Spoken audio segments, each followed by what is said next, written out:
It's 2012, just days after Thanksgiving. The Pennsylvania fall is starting to turn to winter, signaling the start of buck season. Fawn Mountain has spent the day with her girlfriend Heather at Heather's parents' home in East Freedom, preparing their butcher shop for hunting season. Heather's brother Mike and his girlfriend Stephanie also help clean the shop by washing it down with bleach and sterilizing tools. Once finished, they all drink some beer before heading home together, since the couples are neighbors in a Claysburg trailer park. Before calling it a night, Heather stops at Mike's house to help him bring something inside. Fawn waits in the car and talks to Mike's girlfriend, Stephanie. She said, I'm going to go home, watch some scary movies. She loves scary movies, and that was the last I've seen her.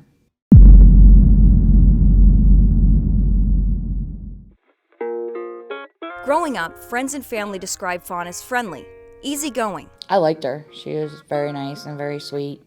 She got along with basically everyone. The kind of person that goes out of her way for people. Fawn was an outgoing girl. She would do anything for anybody. Especially her family. We had our ups and downs, but she was a good sister to me. Fawn was particularly close to her cousin Bridget growing up and helped her raise a young family. I had my daughter when I was 16. Fawn and I were already close to begin with, but we got even more close because she just grew so attached to my daughter. But childhood wasn't easy for her. She's been exposed to a lot of sexual abuse. And her family says she struggled with love because of that abuse. At a young age, Fawn had 2 children during a relationship that got physically violent. Both children were taken away. She had a history of abusive relationships, so she just fell right back into another one. A third child, a daughter named Caden, came stillborn a few years later. Fawn found comfort in keeping Caden's ashes close, and soon looked at love differently. She had never even been with a woman.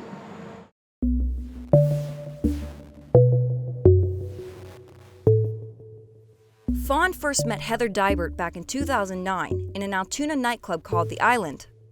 Friends and family close to the pair called the connection instant, and their relationship developed fast. She said to me, Mom, she said, can we go for a walk? And I was like, okay, we'll go for a walk.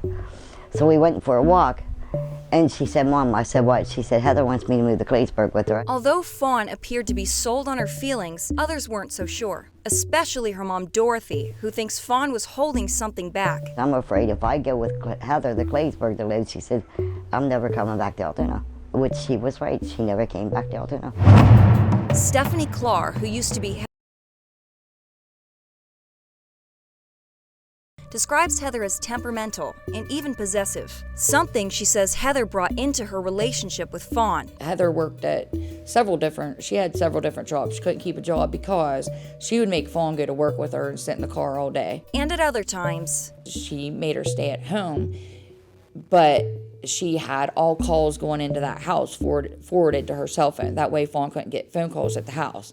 Then she put padlocks on the front door and the back door so Fawn couldn't get out.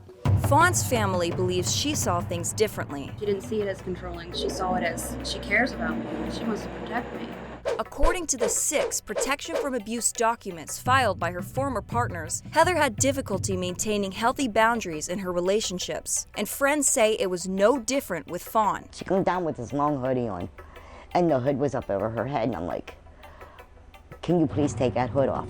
So she winds up, and she takes her hood down real slow, and then she went like this. And I said, what the? And she said, Heather choked me out. I was like, what do you mean Heather choked you out? She said, Heather come home from the bar one night, was drunker than a skunk. She said, she wound up, covered my hands, covered my feet, turned around, sat on me and took a rope to my neck. She had rope marks coming clear around her neck. She went to the emergency room so many times, she started going to different hospitals because they were asking her too many questions. Eventually, it became harder for Fawn to hide her abuse, so she tried to escape. There were many times that she ran from Heather. many times. Fawn had left Heather several times before. Seeking help from Stephanie. Did Fawn always ask you for a ride to her mom's house? Every time. And each time, Heather would be close behind. Heather would always come over, like pounding on the door, yelling and screaming. It didn't matter what hour of the night it was. Which is why, in 2011, it seemed strange to friends and family when Fawn filed a sudden protection from abuse order against her own mother. Next thing I know, I get a paper in the mail stating that I wasn't supposed to be near her. Even though her and her mom fought, Fawn always ran back to her mom. With her mother's safety net torn apart, Fawn felt completely isolated. Fawn just felt like by then, she didn't talk to anybody for so long. I just don't think she felt like she really had much of anybody. But she was never alone. My bedroom window matched up with her kitchen window. So I would sit in the bedroom window and she'd sit in the kitchen window and we would talk back and forth because she wasn't allowed to get out of that house. These talks, held in secret, were some of Fawn's last conversations, filled with hope. Sometimes she would say, someday I'm going to get out of this. In doubt. She told me before, she said, I feel like I can't, there's nothing I can do. Soon, Heather found a way to end those conversations too. Heather would have her mom, come check on her every once in a while to see what was going on. And her mom pulled in and seen us talking. And then they boarded up those windows. By November 2012, Heather and Fawn were no strangers to the law. From protection orders not being followed to violent arguments and even burglary charges. The cops were called there so many times. Despite the protection from abuse order she had from her daughter, Dorothy's fear for Fawn's safety became too much to bear. My gut instinct said, there's something wrong. Call City Hall. So she called for a welfare check to see if Fawn was okay. Turned around, wound up, and they made the statement, Miss Mountain, we already checked. Your daughter's fine. They made contact with her, and it has been documented in their reports that they did physically see her at her last known address at that point. Reports that Pennsylvania State Police say stopped in November of 2012.